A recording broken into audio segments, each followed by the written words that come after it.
Садыр Жапаров эч ким куугунтук кылган жок. Дөөлөт Сыдыковдун башынан бир тал чач түшпөйт. Президент Садыр Жапаров Кыргыз улуттук кабар маалымат агенттигине маек куруп, акыркы убакта коомчулуктун көңүл чордонунда болуп жаткан айрым суроолорго жооп берди. Саламатсызбы, Садыр Нуркожоевич? Биздин суроолорго жооп берүүгө макулдугуңузду бергениңиз үчүн алдын ала ыраазычылык билдиребиз. Алгачкы эле суроом коомчулукта катуу талкуу жаратып жаткан манасчы Дөөлөт Сыдыков тууралуу болмокчу. Ал өзүмдүн жана үй бүлөмдүн коопсуздугу үчүн чет өлкөгө чыгып кетүүгө туура келди деп жар салды. Чын эле бийлик тараптан куугунтук болдубу? Куугунтук кылгыдай ал менин душманым беле. Катуу айтсам кечирип койгула. Манасчы экен деп жүрсөм, көрсөм манасчы эмес эле пиарчы экен. Эч ким куугунтук кылган жок жана кылбайт дагы. Бир тал чачы түшпөйт. 100% кепилдик берем. Бул менин президенттик сөзүм. Көрүнгөн өлкөдө тентип жүрбөй эртелеп эле кайта берсен. Баары бир күнү келет. Азыр дөөлөт эмес, дөөлөттөн 1000 эсе байлар чет өлкөдө жашай алышпайт. Чет өлкөдө жашаш оюнчук эмес, жашап көргөм мен дагы үй бүлө менен. Бул же пиар үчүн ушундай кадамга барды, же ниети бузук адамдардын жетегине кетип калды. Дөөлөт Сыдыков өзү айткандай 3 жолу чакыртыпсыз. Маданият министри жана басмасөз катчыңыз аркылуу. Кандай максатта чакырдыңыз эле? Жолугушууга барбай койдум дептир. Эмнеге келбей койду экен? Же чын эле сиз айткандай бирөөлөрдүн жетегинде кетип калдыбы? Кудай көрүп турат. Жакшы ой менен чакыргам. Даяр болуп жаткан долбоор менен тааныштырайын дегем.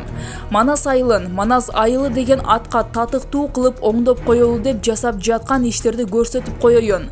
Администрация жагына 4-5 сотук жери кирип кетип жаткан болсо, күн батыш тарабынан Манас айылы 7-8 гектар жерге чоңоюп жатат. Ал жакка Манас театры кеңсеси менен кошо салынып жатканын көрсөтөйүн деп чакыргам. Манас айылына 3 кабаттуу боз үй, андан тышкары бир топ боз үйлөр, театр салынып жатат. Муну көрсөтөйүн дегем. Балким жаш бала жасалып жаткан иштерди көрбөй билбей адашып аткандыр. Толук маалымат алса түшүнүп кайра тескерисинче колдоп калар деген ой менен чакыргам. Келбейм деп керсейип келбей коюптур. Мейли, келбесе деп ишти улантып жатабыз. Мамлекет бир кекейген адамга карап олтурмак беле. Азыркы Манас айылынын кебетесин барып көргүлөчү. Иттер менен сел саяктардын дааратканасы болуп калыптыр. Өзү ошол жерде бир жылча башчы болуп иштеди. Эң жок дегенде колуна күрөк алып анча-мынча болсо да тазалап койсо, мекенчил бала экен деп каласың го. Ошону калтыр дейт. Баланын мээси ордунда эмес экен. Ошондон кийин теңелбей эле коелучу дедим. Манас айылын чыныгы Манас айылы кылып жасап жатабыз. Сабыр кылып тургула. Бүткөндөн кийин баа бергиле. Ким туура эмес кылып жатканын тез эле бүтөбүз. Эл жык жыйма барып эс алып тойлорун өткөрүп турчу чыныгы Манас айылы болот. Түбөлүк калат. Азыркы абалы мышык ыйлаарлык. Анысы аз келгенсип Манаска таандык бир сөлөкөт жок.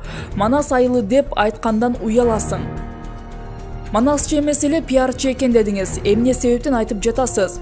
14 саат тынбай Манас айткан манасчыгы акыры.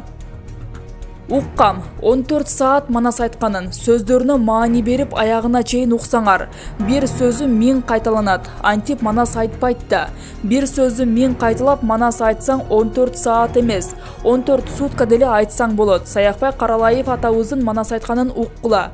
Бир да сөзү кайталанбайт. Андан кийин өзүңөр баа бересиңер.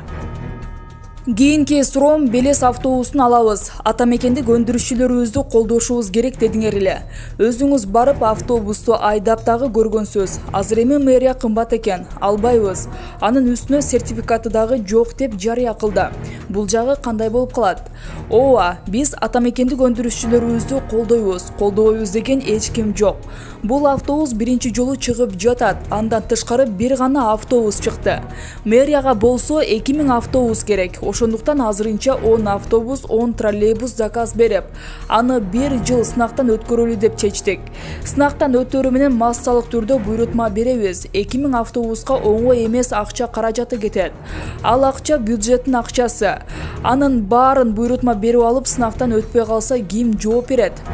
Бул жагындагы карашыбыз керек да. Менчик акчаң болсо, анда тобокелге бара берсең болот эле. Элдин ар бир тыйынын сарптоодо кылдат болушубуз керек. Ийгиликтин эрте кечи жок. Кудай буйруса баары жакшы болуп кетсе, атамекендик компания Белеста бутуна турат. Сабыр кылып тургула. Чоң рахмат Садыр Нуркожоевич, бизге убакыт бөлүп суроолорубузга жооп бергениңиз үчүн. Иштериңизге ийгилик каалайбыз.